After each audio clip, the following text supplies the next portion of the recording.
Seluruh siswa baik SD ataupun SMP di Kota Palembang dihimbau untuk tetap belajar selama libur sekolah. Meski tahun ajaran baru 2025-2026 baru akan dimulai pada tanggal 14 Juli mendatang.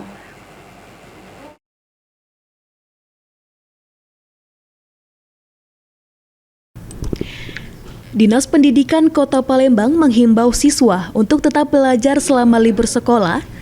Himbauan ini bertujuan agar siswa tetap menjaga semangat belajar. Hal itu disampaikan Kepala Dinas Pendidikan Kota Palembang, Adrianus Ambri. Bagi seluruh siswa baru masuk di sekolah pada tahun ajaran nanti, diminta untuk mempersiapkan diri serta perlengkapan sekolah.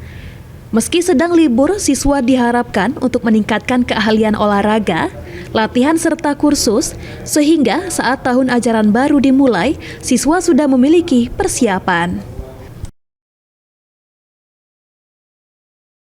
Ya. Himbauan pada siswa seperti apa?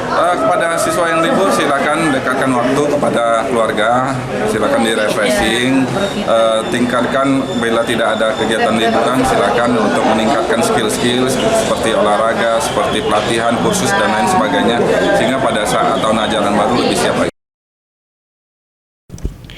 Ditambahkan Ambri, orang tua diharapkan juga mengawasi anak-anak selama di rumah, agar waktu luang dapat dimanfaatkan dengan bermanfaat dan positif.